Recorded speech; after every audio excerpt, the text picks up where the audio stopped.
a lot of times, and this is something I've noticed back in the times in the 1800s when I was in high school, it may or may not be still true, so let me run it by you, see if it's true or not. In the time when I was in high school, one of the most glorified things, one of the things that was most looked up to was how well you can boost your own ego. How, the kind of walk you have, and the kind of clothes you wear, and the kind of obscene language you use, and how loud you can be, and how obnoxious you can be, and how well you can insult someone else. All of this would go together to figure in the calculation of how popular you are, and how much you should be looked up to. What are the things? How arrogant you are, how obnoxious you are, how insulting and disrespectful you are to teachers and elders, how obscenely you speak, how much disregard you have for appropriateness, right? These were the things that will make you popular.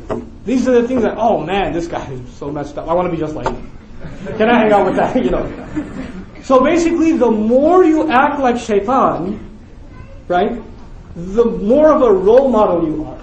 And on the other hand, you have Allah's standards, subhanahu wa ta'ala. The first thing He asks of His believers is humility. On the one hand, you have arrogance being glorified, and on the other hand, you have what being glorified?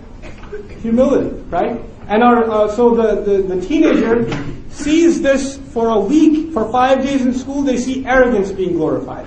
And then they cut school and they come to Jum'ah khutbah and they hear humility being glorified. How many times? Once. By some guy who they probably fell halfway asleep anyway in the khutbah. And they came out and you asked them what was the khutbah about and they say something about Islam or something. Right? No, really. So what do you think what's going to start affecting you? A lifestyle of humility or a lifestyle of arrogance?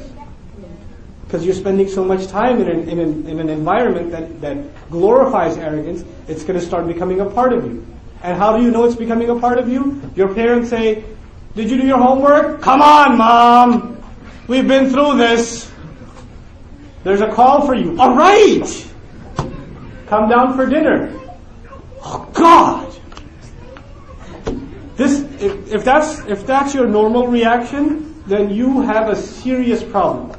You have a problem bigger than the guy who sells liquor from the liquor store. He sells haram, right? That's haram. But a bigger crime in the eyes of Allah is arrogance.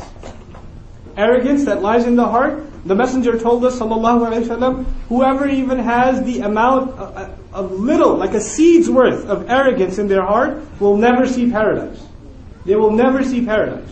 So you think those people are doing wrong? You're doing far, far worse if you have a seed of arrogance in your heart. And while I'm on the topic, I see some of the youth here that seem like they're more committed to the religion than others. Let me give you a little bit of advice, inshallah, that applies to myself too. When you see other youth that are not as religious, and in the back of your mind you think somehow you are better than they are, or somehow Allah is more pleased with you than He is with them, then realize that is a form of arrogance.